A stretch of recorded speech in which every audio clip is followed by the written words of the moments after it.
อนนี้ก็คือได้มาถวายจำนวนเงินแล้วก็มาถวายน้ำแล้วก็ดอกไฟพร้อมเพื่อเป็นบุญเป็นกุศลของเอ้ยมายูรีมาเทพารักษ์ตอนนี้แม่นน้องได้นำจำนวนเงินแล้วก็ซื้อเป็นดอกไฟเป็นน้ำมาถวายให้ครูบาอาจารย์แล้วเด้อเนาะขอให้เป็นบุญเป็นกุศลแหละขอให้คุณพระพุทธพระธรรมพระสงฆ์ปกป้องคุ้มครองเด้อเฮ็ดเวียกงานอันใดก็ขอให้สำเร็จขอให้ลุล่วงขอให้มีแต่คนฮักคนแพงนะครับ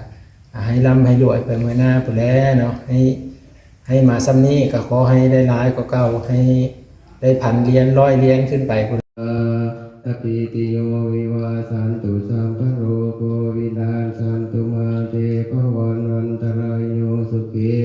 เอกายุโกภวาติวาตนาสิเลสเนจังพุทธังปัญจาตอนนี้คือว่าบ้างมาฮอดตลาดเมืองสดแล้วว่าบ้างก็มาซื้อนะซื้อของเนาะซื้อเป็นพักเลยซื้อมาให้แม่ใหญ่แน่นอนแล้วก็เอื้อยเพิ่นว่าเงินที่เหลือก็ซื้ออันของกินเมื่อตอนเด็กน้อยเนี่ยก็จะซื้อพวกลูกซีดเนาะเมื่อตอนเด็กน้อยที่มาบ้างถ่ายคลิปนะวันนี้เนาะพวกน้องๆนั่นแหละทุกคนที่ดำให้ดำนาแหละเนาะก็ซื้อสู้กันกินจะลายเติบอยู่เนาะจะประมาณนี้พี่ๆทุกคนแล้วก็มีซีนหมูนำซีนหมูกะซื้อเอาเมื่อโลนึงเนาะเมื่อไว้เฮ็ดเอาของอาหารบ่หลายดอกโลนึงก็ได้ตอนนี้ก็ฝนตกอยู่ทุกคนอันนี้คือตลาดเมืองสดเด้อเดี๋ยวบ้างก็จะได้กลับก่อนเนาะเพราะว่าซื้อเครื่องแล้วแหละเห็นบ่ฝนตกแห้งๆเลยตอนนี้ก็คล้ายๆเนี่ยแหละกำลังสิได้กลับออกมาเด้อตอนนี้เด้อเดี๋ยวมาเบิ่งบรรยากาศอยู่เฮือนนำกันว่าชื่ออะไรอันนี้ก็ได้มีเจ้าภาพจำนวนศรัทธาต่างประเทศตัวนี้สื่อเพื่อมายูรีมาเทพารักษ์ดินอเมริกามีน้ำ1 แพ็คดอกไข่1 ดอกแล้วก็จำนวนเงิน300,000 กีบนะครับถ้าบุญมีเสน่ห์ที่มีดอกไข่1 ดอกก็ขอให้เพื่อนอยู่ดีมีแห่งขอให้เพื่อนร่ำรวยหาเงินหาคำก็ขอให้ได้ดังสมปรารถนาเด้อขณะเป็นการเหตุธุรกิจการงานก็ขอให้เพื่อนจะได้เงินเพิ่มกว่าเก่าซะให้สมของมุ่งมั่นพัฒนาบุญคำบุญชูบุญยิ่งบุญทรงเด้อเป็นประสงค์อะไรก็ให้สำเร็จทุกสิ่งทุกประการโดยอายุวรรณสุขภาพราโดยเถิดอาเทพพรยะถาวะลิวหาปุราปุริปุรินติสังขลังเอวเมวัยโตตินังเปตนังอุปกัมปติอิสิตังตปิติโยวิวาสันตุสัมภโรโควินาสันตุมาเตภวันวันตรายโยสุขีเอกายุโกภวาติวาตนาสิเลสเนจังพุทธังปัญจานิโนจัตตาโลธรรมาวตันติอายุวโนสุขังภาลังยัญจะโคทาคินนาสัมปันติโสปะริติตังทิคารตังหิตยาสัทธานาโสปะกัมปติโสยติธัมโมจายังมิสัจฉิโตเปตานาบุษาจักขัตตาอุลาลาภลัญจะภิกขุนัมมานุปาคินังตุเมหิปุญญังปัสสุตังนานาภาคันติสาธุขอบมุขขอบใจเด้ออยู่ทางอเมริกาเนาะทางไม่ออกมาอยู่ดีมาเทพารักษ์เนาะอยู่อเมริกาประเทศนอกเนาะเป็นได้มีเจตนาศรัทธามีปัจจัยมีน้ำดื่มหลอดไฟนำมาถวายก็ให้อยู่ดีมีแห่งสุขภาพเป็นแข็งปีใหม่ปีนี้หรือว่าเข้าพรรษาปีนี้เนาะให้มีแต่ความสุขความเจริญร่ำรวยบุญคำบุญสู่เด้อ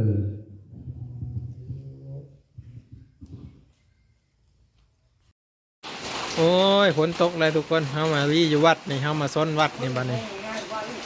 เบิ่งฝนได้แห้งแต่แห้งว่าเลยทุกคนเลยเนาะหลังจากที่เฮามาตั้งแต่เช้าๆพุ่นแหละก็เลยไปเรียกอยู่เก่งก้อมาแล้วก็มาเป็นสะพานบุญเอ้ยเพิ่นเนาะหลังจากนั้นก็มาว่างก็ได้ถวายปัจจุปัจจัยยังแล้วก็ม มาบ้างก็สิได้กลับเมื่อเพนว่าฝนยังตกแหงเนาะก็เลยยังบ่ทันได้เมื่อปานนี้ทุกคนเลยเนาะเบิ่งเนี่ยฝนแหงสงฝนเด้ปกเป๊กเลยทางเมื่อก็สิเปียกแน่แต่ว่าถ่ายคลิปบ่ได้นะเพราะว่าฝนมันตกไปสิขนาดที่ฝนได้ซื้อมายังยักนอกและโทรศัพท์ก็ได้ฝนตกไปสิไปใช้มาใช้ก็ลำบากแล้วทุกคนเลยเนาะประมาณนี้อันนี้คือฝนตกฮอดวันที่30เพิ่นสิเข้าพรรษาเด้วันที่ยังก็29เนาะ29เพิ่นเข้าพรรษามื้ออื่นทุกคนมื้อนี้จะเป็นวันที่28เนาะ28มัน29เพิ่นเข้าพรรษาเอ้าจังได๋ก็มาบ้างมาส้นพ้นอยู่วัดใหม่บ้านตะแล้วนี่แหละเนาะยังบ่ทันได้มื้อเด้อเมืองสดฝนตกแห้งก็เนาะทุกคนก็ต้องสิไปไสได้ละบัดนี้สิได้บ่ฝน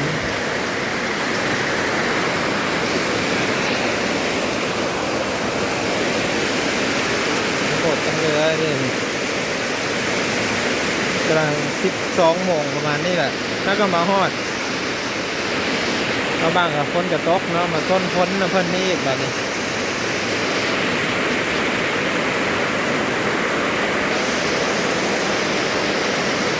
ฝนจะตกแรงได้ทุกคนเลยฝนตกไปที่ยามดำนาบ่มีฮอดฝนบัดดำนาแล้วฝนบัดลงมาเนาะตกอยู่ไทยกับพายุเข้าคือกันบ่พี่ๆทุกคนเดินจอดรถว่าสิไปซื้อซื้อของกินให้แม่เฒ่าก็เลยไปบ่ฮอดซ้ำฝนลงมาก่อน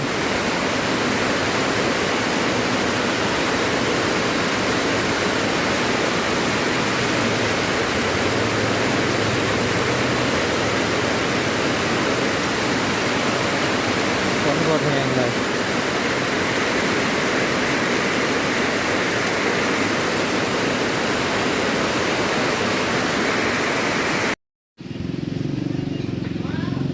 ตอนนี้คือว่าบ้างมาฮอดตลาดเมืองสดแล้วว่าบ้างก็มาซื้อซื้อของเนาะซื้อเป็นพักเลยซื้อมาให้แม่ใหญ่แน่นอนแล้วก็เอื้อยเพิ่นว่าเงินที่เหลือก็ซื้ออันของกินเมื่อตอนเด็กน้อยเนี่ยก็จะซื้อพวกลูกซีดเนาะ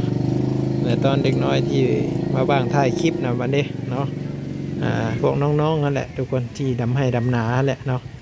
ก็ซื้อสู้กันกินจะลายเติบอยู่เนาะจะประมาณนี้พี่ๆทุกคนแล้วก็มีซีนหมูนำซีนหมูกะซื้อเอาเมื่อโลนึงเนาะเมื่อไว้เฮ็ดเอาของอาหารบ่หลายดอกโลนึงก็ได้ตอนนี้ก็ฝนตกอยู่ทุกคนอันนี้คือตลาดเมืองสดเด้อเดี๋ยวบ้างก็จะได้กลับก่อนเนาะเพราะว่าซื้อเครื่องแล้วเลยเห็นบ่ฝนตกแห้งๆเลยตอนนี้ก็คล้ายๆเนี่ยแหละกำลังสิได้กลับออกมาเด้อตอนนี้เด้อเดี๋ยวมาเบิ่งบรรยากาศอยู่เฮือนนำกันมาบ้างมาถ่ายให้เบิ่งเนาะต้องเบิ่งเนี่ยเห็นบ้างกันได้เบิ่งเนี่ยพากับพามาเฮียใส่ผ้ากระจาดเบิ่งพ้นพระเข้ามาทุกคนเอ้ยผม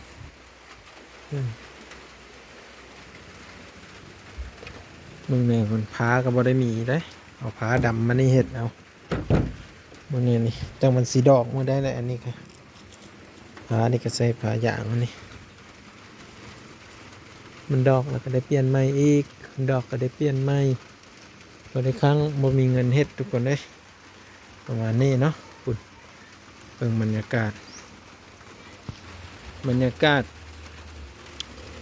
ฝนตกลินทุกคนเอ้ยเนาะเอาจะประมาณนี้แหละมาบังกับถ่ายเบิ่งต้นกล้วยเนี่ยต้นกล้วยกับเขี้ยวงามพี่ๆทุกคนเอ้ยเดี๋ยววิดีโอนะพอกันไหมเด้อพี่ทุกคนเดี๋ยวมาบังขอบพระคุณพี่ๆที่มาติดตามให้กำลังใจมาบังเด้อเนาะมาบังไปแล้วทุกคน